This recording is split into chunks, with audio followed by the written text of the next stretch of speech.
Chapter 16. RAGHAV. September 17th, 1:02 p.m. last year.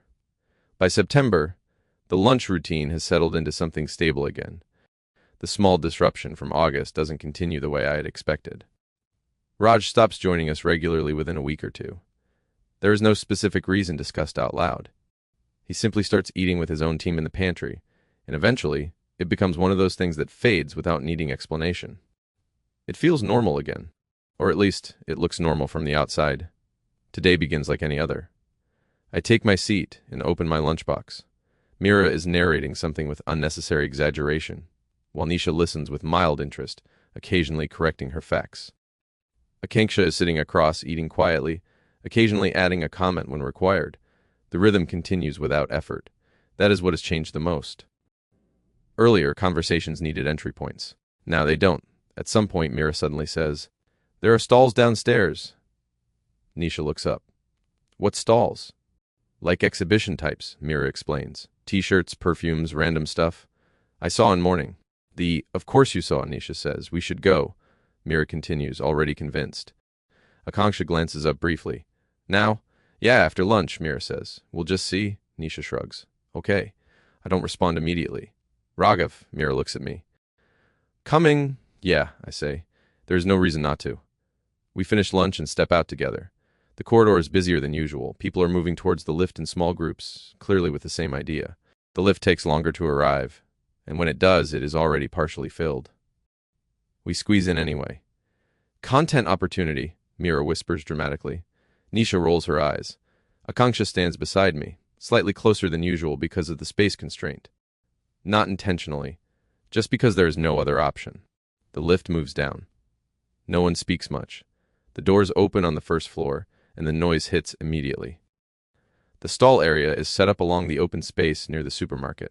Bright colors, temporary racks, people moving slowly, browsing, touching things they don't need. T-shirts with printed quotes, perfume bottles arranged in neat rows, small gadgets, keychains, old-school chocolates stacked in transparent jars. It feels slightly chaotic. Mira lights up instantly. "This is what I'm talking about," she says, already moving ahead. Nisha follows her, not fully interested but not resisting either. I walk beside Akanksha. She looks around for a few seconds, scanning the space without stepping into it fully. Too crowded. I can tell. "You're not going?" I ask.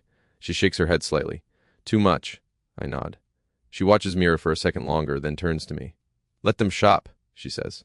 "We'll just go out for a bit, fresh air." I don't question it. We move away from the crowd, walking past the stalls and towards the open side of the building. The noise fades gradually. By the time we step out, the air feels different. Quieter. Lighter. The sky is clear with a soft brightness that doesn't feel harsh. A few trees line the pathway outside, their shadows falling unevenly on the ground. We start walking without deciding a direction. No urgency, no plan. For a few seconds, neither of us speaks. And it doesn't feel awkward. "That was too much," she says finally. "It's normal," I reply. "People like that." "I don't," she says. I glance at her briefly. She is looking ahead, not at me. "I noticed," I say. She smiles slightly. We continue walking. The path curves slightly around the building, leading to a quieter stretch where fewer people pass by. "Do you like shopping?" she asks after a while. "Not really," I say. "Only if needed." "Same," she replies. "Unless it's something specific." "Like?" I ask. She thinks for a second. "Things that make sense," she says. "Not random." I nod. "That explains why you don't go near those stalls," I say. She lets out a small laugh. It is light, unforced. We walk a little further. A bench comes into view near the side pathway. She slows down slightly. "Sit for a bit?" she asks. "Yeah." We sit, not opposite, side by side. There is enough space between us to feel comfortable. And yet close enough to not feel distant. For a few seconds, neither of us speaks. People pass occasionally. A car moves slowly in the distance. The sound of wind through the trees fills the gaps. "This is better," she says. "Yeah, I agree." She leans back slightly, resting her hands on either side of the bench. "You always prefer quiet places?" I ask. "Mostly," she says. "Less noise, less distraction." I nod. "That's why you don't talk much," I say. She turns slightly towards me. "I talk," she says. "Selective." I raise an eyebrow. She smiles. "That's different," I say. "It is," she replies. There's a brief pause. Then she asks, "You run daily, right?" She asks it even though she knows. Almost, I say. Morning? Yeah, what time? 6. She nods slowly. I thought so, she says. I look at her. How? I ask. You're that type, she replies. That type, I repeat. Routine, she says. Discipline, predictable. I shake my head slightly. That's not a bad thing, she adds quickly. I didn't say it was, I reply. She smiles faintly. The conversation moves easily. No effort, no forced topics, just flow. After a few minutes, she takes out her phone. Wait, she says. Light is good. Before I understand what she means, she slightly leans in and lifts the phone. I blink once. She looks at the screen. A quick click. Okay, she says. What? I ask. Photo, she replies casually. I look at her. You didn't even ask, I say. She shrugs. Natural is better, she says. I shake my head slightly. She smiles and locks the phone. Your turn, she says. I don't take photos, I reply. Take one, she says, handing me the phone. I hesitate for a second, then take it. She adjusts her position slightly, sitting straight now, but not posing too much. I hold the phone up. For a second, I don't click. She looks at me. What? She asks. Nothing, I say, and take the photo. I hand the phone back. She checks it. Good, she says. Not about the photo, just good. We sit there for a few more minutes, not talking much. And yet it doesn't feel empty. It feels complete. Eventually she stands up. Let's walk, she says. We start walking again. The path is quieter now. The sunlight has shifted slightly.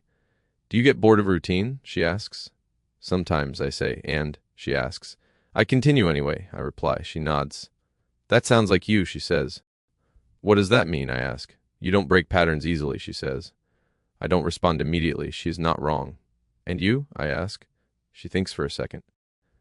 I break them, she says, but only when it matters. That stays. We walk a little further. Then her phone rings. She checks it. Mira, she says. She answers. Where are you?